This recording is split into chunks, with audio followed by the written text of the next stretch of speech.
Hi, ik ben Thomasing, beursbox.nl en p2pfinance.nl. Gisteren ben ik in Utrecht geweest bij de eerste community meeting van Neo Finance. Wat is Neo Finance? Ga ik in deze video uitleggen. Maar het is belangrijk om te weten dat er nog geen 1000 beleggers in Nederland actief zijn met Neo Finance. En dat is ongelooflijk jammer, want dit is echt een van de beste beleggingen en misschien wel de beste belegging die je kan doen. En waarom dan? Dat ga ik uitleggen. Ik ga even naar mijn Neo Finance account. We zijn hier in mijn account. En dit is de open markt. Nou, wat is nou Neo Finance? Neo Finance is een administrateur die het verstrekken van leningen aan consumenten coördineert. En wij als beleggers kunnen die leningen verstrekken. En dit zijn consumenten in Litouwen. En Litouwen is lid van de EU, is lid van de NAVO en is al een economie die heel erg digitaal is. Digitaal gezien zijn ze verder als dat wij in Nederland en België zijn. Nou, die leningen die kunnen we verstrekken aan die consumenten. In Litouwen, en dat is belangrijk, is het niet zo dat je dan even, als je lening hebt, dat je een schuldsanering kan. Zoals in Nederland is. En dat is in Nederland prachtig. Maar het betekent wel dat als je in Nederland geld zou uitlenen, dan kan iemand de schuldsanering in en na een paar jaar schuldsanering is de schuld weggestreept. Betekent als jij geld hebt verstrekt aan die persoon, ben je je geld kwijt. Dus in Nederland zou dit helemaal niet zo interessant zijn. In Litouwen, waar veel minder wordt geleend, is ook de regelgeving veel strenger voor de lener. Je moet je lening afbetalen als je daartoe in staat bent. En je kan er niet onderuit door in een schuldsanering te gaan zitten. Een faillissement van een consument is daar zeer zeldzaam. Het kan wel, ik heb het 1 keer meegemaakt, maar het is zeer zeldzaam.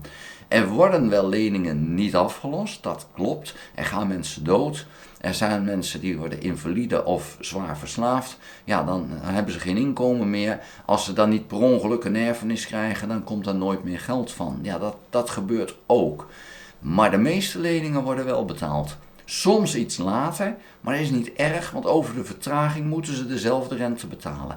Als ze maar betalen, dat is van belang. Nou, hoeveel rendement kan je dan maken? Ga even naar mijn overzicht, dan laat ik je mijn eigen account zien.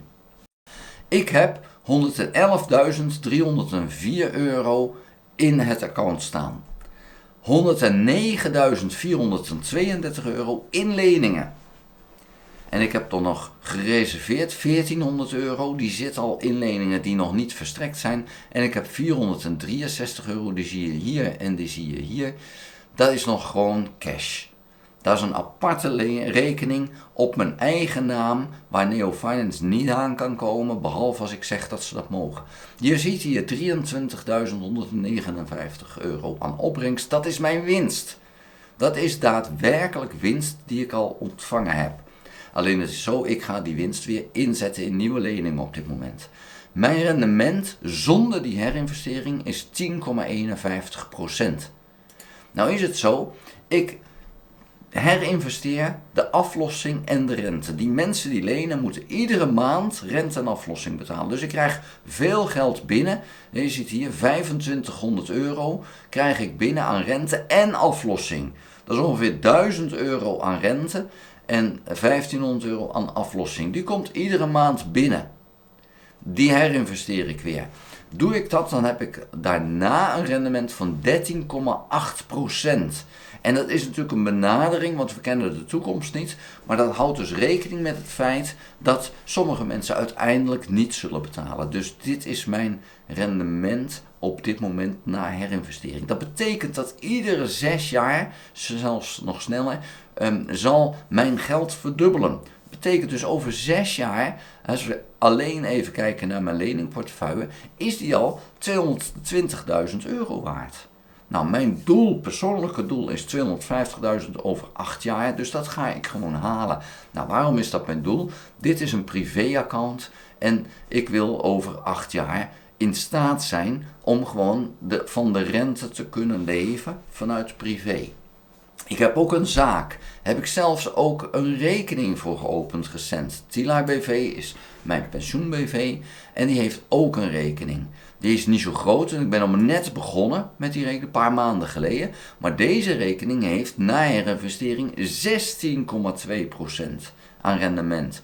Ik heb hier een iets andere manier van beleggen heb ik ingezet. Iets meer risico aan de ene kant en aan de andere kant misschien wel dat het ook wel een degelijke methode is. Maar dat zullen we weten over een aantal jaar. Maar ik ben dus hier recent mee begonnen vanuit de zaak om dus ook daarmee een stuk rendement te maken. Dus zakelijk gezien 16% rendement maken is denk ik een hele goede zaak om dat te doen. Is dit moeilijk? Nee, het is niet moeilijk. Je kan ook alles nalezen hier bij Neo Finance op hun site. Alleen dat is niet geschreven als een instructie, maar is geschreven: dit zijn de regels waaraan jij je moet houden, waaraan de lener moet houden, waarin wij ons moeten houden. Dus het staat wel allemaal op de website hoe het werkt, maar het is misschien niet allemaal echt lekker leesbaar. Daarom heb ik samen met mijn dochter en schoonzoon een cursus gemaakt, een betaalde cursus, om helemaal uit te leggen hoe je dit kan doen. En die cursus is het waard om te kopen. Maar als je dus een account wil gaan openen, dan raad ik je aan om die cursus te kopen, want dan leer je direct hoe je het goed doet. Nou, is dat het waard? Ja, want dit is ook ongelooflijk veel waard. Dit is een vrijwel zekere belegging. We weten, sommige leningen worden niet afgelost, maar de meeste worden dat wel. En vandaar dat je op die rendement komt. Nou kunnen we eens kijken. We zien hier de open leningen in de markt. Dit zijn leningen die zijn nu net aangevraagd. Kijken we bijvoorbeeld naar deze B-lening. Die heb ik niet ingezet. Dus ik heb ook een mogelijkheid om automatische investeringen aan te maken. En als ik dus een lening zie, of als het systeem het ziet van hey, dit is een lening die is interessant om in te nemen, dan kan dat. Hier zie je er eentje. Hier is een lening automatisch ingezet. Dit is mijn zakelijke lening. En hier heb ik geen cash meer, want ik heb maar 45 cent cash en je moet 20 euro minimaal hebben voor een lening. Nou, je ziet hier is er eentje automatisch ingezet. Dus ik moet hier weer geld naartoe storten. Wil ik eventueel nu lening inzetten of ik moet wachten tot rente en aflossing en de rekeningssaldo weer op laten lopen tot boven de 20. Maar deze is dus wel ingezet automatisch. Hier niet. Dat kan zijn omdat die lener niet interessant is. Het kan ook zijn dat ik geen geld meer had. In dit geval had ik geen geld meer. Gaan we even naar mijn privélening. Daar heb ik hem net al even bekeken, die lening. En die ziet ook niet automatisch ingesteld. Hier heb ik er een handmatig ingezet. Hier is er eentje automatisch gegaan. Dat het A'tje zegt dat het automatisch is gegaan. En hieronder ook 2 die automatisch zijn gegaan. Nou, dan zou ik hier kunnen kijken. Dat doe ik even met je. Klik op dat cijfer. Iemand wil een 6190 euro lenen. 15% rente heeft AI voor Neo Finance bepaald. Artificial Intelligence gebruiken ze. Looptijd 28 maanden. En dan wordt de betaling die hij moet doen 302 euro. Wat is het voor iemand? Het is een 26-jarige jongeman uit Kaunas. Hij is alleenstaand, heeft de middelbare school afgerond, heeft geen afhankelijke persoon, het is een man, hij heeft geen activa, dus geen huis, geen auto, dat soort zaken. Zijn inkomsten, zijn netto-inkomsten, 1377 euro. Dan denk je misschien, wow, dat is weinig. Nou, het gemiddelde is ongeveer 835 euro. Netto. Waarom is dat zoveel lager? Nou, het is daar minder welvarend als één, maar er is een veel belangrijke reden. Wonen is daar heel veel goedkoper. Als jij jouw woonlasten voor zeg maar een 3/4 zou verminderen op jouw loon, dan moet je eens kijken hoe je dan uitkomt. Dus dan valt het allemaal wel mee. Het leven is daar een stuk goedkoper. Hij heeft dus nog maar net ook een baan, 4 tot 12 maanden, dit inkomen. Hij heeft een schuldgeschiedenis. In 2017 heeft hij al eens een keer een lening gehad. Daar was hij 4 maanden te laat met betalen. Nou, dat is dan niet echt schokkend, maar dat is wel een keer gebeurd. 37,87% van zijn inkomen is hij nu kwijt aan de verschillende verplichtingen, want hij heeft meer schulden. Nou, ik vind dit voor mezelf geen interessante persoon om aan te lenen. Dat is mijn keuze. Daarmee loop ik dus die 15% rente mis. maar ik wil niet aan deze persoon aanlenen. Dan voel ik mij prettiger mee. Ik bepaal aan wie ik uitleen. Ik kan ook zeggen, ach, maakt me niet uit, beleg maar in alles, Neo-Finance. Alles is goed, dat kan ook. Maar dan krijg je ook alles, ook hoog risico. En ja, ik wil mijn eigen risico bepalen. Dus dat maakt ook dit zo leuk, dat je in Neo-Finance bepaalt wat voor risico's je wil. Jij bepaalt het. Je kan het automatiseren. Daar heb ik een uitleg in mijn cursus over gemaakt, hoe je dat precies doet, hoe je dat echt helemaal uitsplitst. En dan kan je er ook beter van slapen, vind ik. Hoeveel van die beleggingen heb ik nu? Hoeveel van die leningen heb ik nu? Je ziet, hier staan 37, dat zijn 37 leningen met een garantie die niet meer bestaat. Dus die lopen af. 2959 leningen die dat niet hebben. En dat is zo normaal. Als je nu een rekening opent, zie je alleen dit cijfer. En dus bijna 3000 leningen heb ik uitstaan. Hoe groot zijn die leningen? Nou, dat kan je hier zien. Bedrag geïnvesteerd door mijzelf 75, 20, 50, 25, 25, 35. Ik heb dus heel kleine bedragen per lening. Nou heb ik een groot account. Grootste account in Nederland is bijna 3 ton, weet ik toevallig. En er zijn nu op dit moment is er zo'n 8 miljoen is er geïnvesteerd door Nederlanders in het systeem. Als jij naar Neo-Finance gaat, dan kan je ook de statistieken zien bij Neo-Finance. Die zijn geen geheim. Dit bedrijf is ook beursgenoteerd in de Nordic Nasdaq. Er zijn 15.814 actieve investeerders, waarvan er zo'n kleine 1000 slechts uit Nederland. Nog minder in België. Er zijn er gewoon maar 300.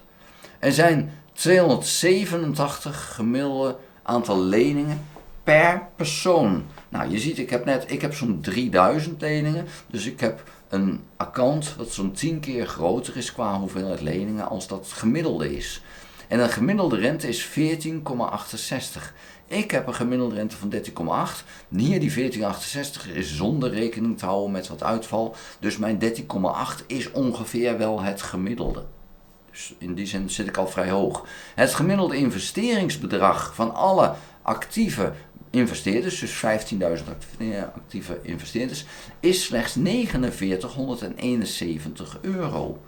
Nou, ik heb al 110 euro erin zitten.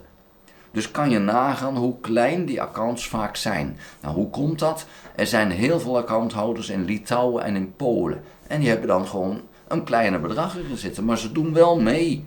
En dat is het slimst van het verhaal, dat ze meedoen. Want dit is een prachtige belegging.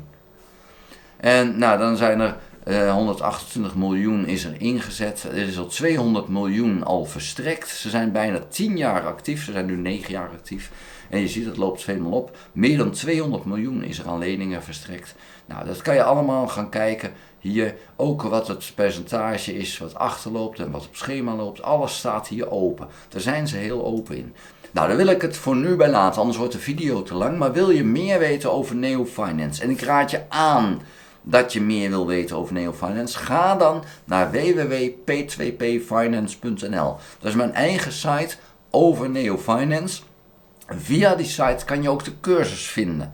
Als je nou zegt, ik wil een account openen bij Neo-Finance, dan raad ik je aan om eerst die cursus te kopen. In die cursus zit ook de video waarin je kan zien hoe je de rekening moet openen. Daar gaat het wel eens mis. En dat is zonde, want ja, het is een financiële instelling. En dan moet je dus bepaalde gegevens netjes laten weten. Het is niet anders. Helaas is het zo, maar dat is nou eenmaal zo. De cursus laat je dat zien. Die cursus die ik heb gemaakt, die heb ik samen met mijn dochter en met mijn schoonzoon gemaakt.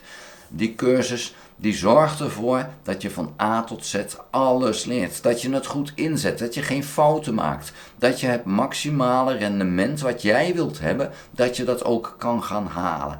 Er is heel veel mogelijk met Neo-Finance. En het is bijna onmogelijk om er verlies mee te halen. Ik heb 1 iemand meegemaakt die het wel deed, maar die raakte in paniek. En die heeft toen de leningen met verlies verkocht. Dat was niet nodig, maar hij schrok ervan dat mensen niet op tijd betalen. Ja, dat gebeurt dus wel eens. En dat is niet erg zolang ze maar betalen. Maar over de vertraging moeten ze ook rente betalen. Dus vandaar dat het allemaal niet zo erg is. Maar je moet dat wel weten. Ga naar www.p2p.finance en lees meer over Neo Finance. Vind je deze video interessant? Geef een duim. Heb je nog geen abonnement op dit videokanaal? Abonneer je dan. Druk dan ook op het belletje. Dan krijg je een notificatie als ik een volgende video gemaakt heb. Ga ook naar www.beursbox.nl. Schrijf daarin op de gratis nieuwsbrief. Dank voor het kijken. Houdoe!